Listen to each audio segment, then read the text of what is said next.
Okay, here we go. Kinesiology 231. This is video number 5 regarding flexibility. Specifically, this is types of dynamic flexibility training. I have to preface this by saying this is by no means exhaustive, but just providing some examples.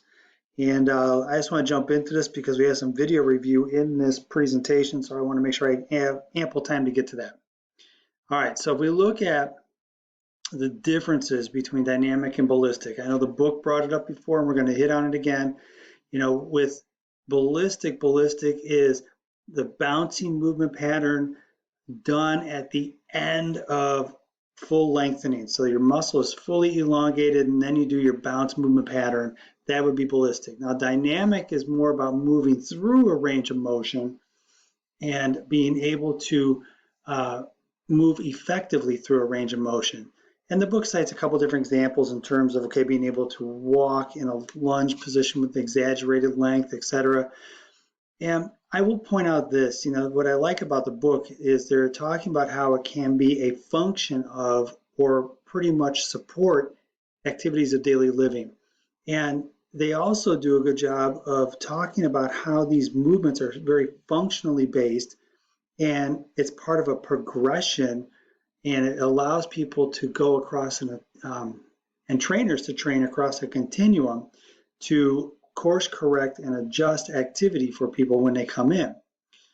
Now, when you look at it, the two things that they list, and believe me, there's more than this, but when you look at the two things regarding dynamic flexibility, they list greater variety because you can do a couple different exercises and you can combine different exercises together, which makes it very time efficient, which I'm on board with, and I totally find this to be appropriate. And the thing I want to talk about with dynamic flexibility, like from a coaching standpoint, I look at it and go, okay, how can I integrate in dynamic flexibility, low-level plyometric, and have like a global warm-up? And I use ABC drills with my athletes for this. And running technique drills that you see here, and we'll see in this video, and I'll kind of skip through it real quick. But when you look at this, you have, based off even supportive of our book's recommendations, where they suggest if you're going to do something very explosive, you should have a dynamic warm-up to start. You shouldn't do static flexibility, and I agree with that. And I even introduced that into my training protocols. Now, this is just a random video I picked up from a person who's coaching, and it's all about form running. Now, these are generally referred to as ABC drills, and the concept is you start off with a very low level kind of warm up and you progress at the higher intensity as you go. So let's go ahead and take a look here.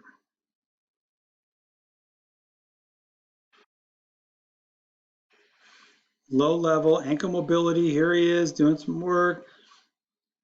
Not a lot of pop here, but you can notice we're on the balls of the feet, so we have a smaller contact patch, and that's part of one of the teaching components of running technique is a smaller contact patch. So you're reinforcing this over multiple reps in a low-level plyometric environment. Let me just scroll out here a little bit further.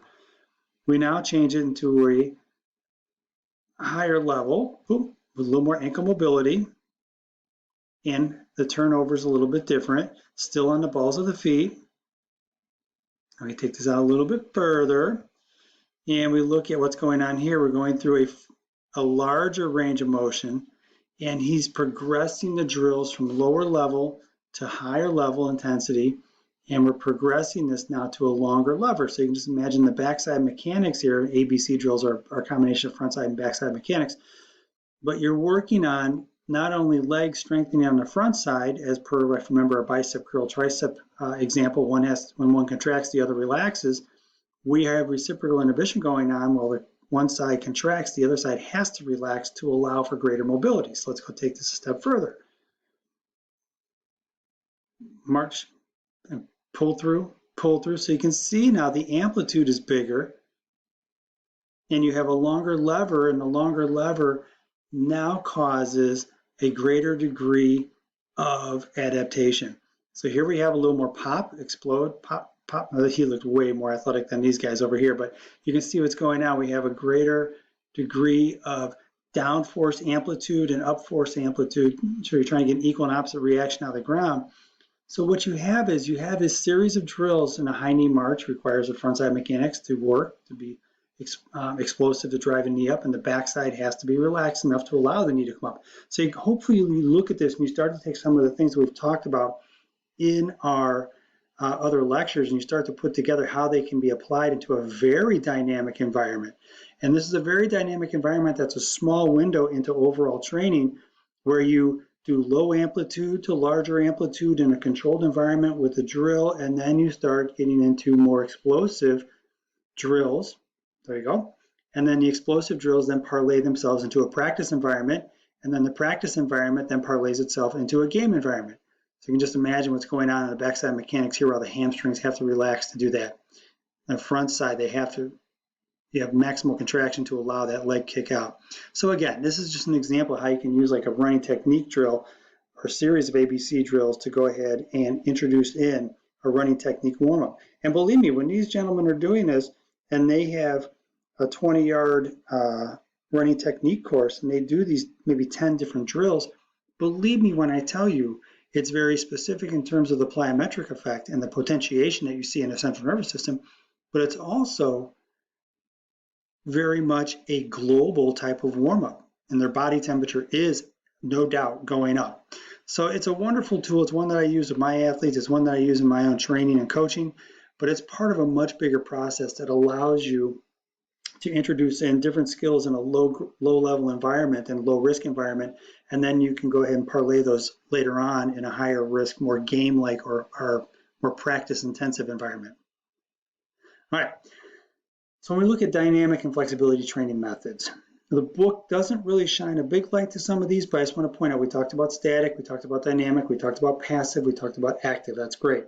But also what's kind of left out is yoga and Pilates, right? So you can look at this and go, all right, when you do yoga and Pilates, you can do the yoga poses, let's just take yoga, as a series of different exercises, one after another, after another, after another, to work on flexibility or strength.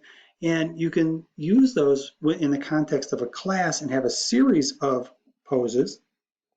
Or if you don't want to use choreography through a class, you can actually take each one of a movement pattern and utilize them and implement them into a program as part of a complement to your strength program.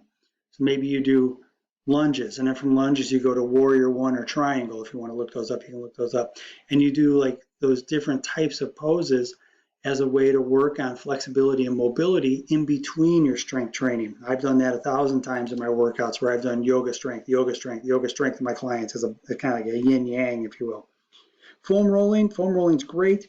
You know, if you kind of think of it in terms of how like air goes over a wing, you know, in terms of how that happens, when you roll muscle fiber out, you're squishing the muscle fiber, then it comes over top of the foam roller, so it elongates the muscle fiber. So you have this kind of like kneading effect that happens with foam rolling. And there's some schools of thought that say you shouldn't do foam rolling before high potentiation and high explosive activities, because it takes away from the ability to have that central nervous system. It kind of dampens the explosive ability. I've seen 2 or 3 different studies regarding that.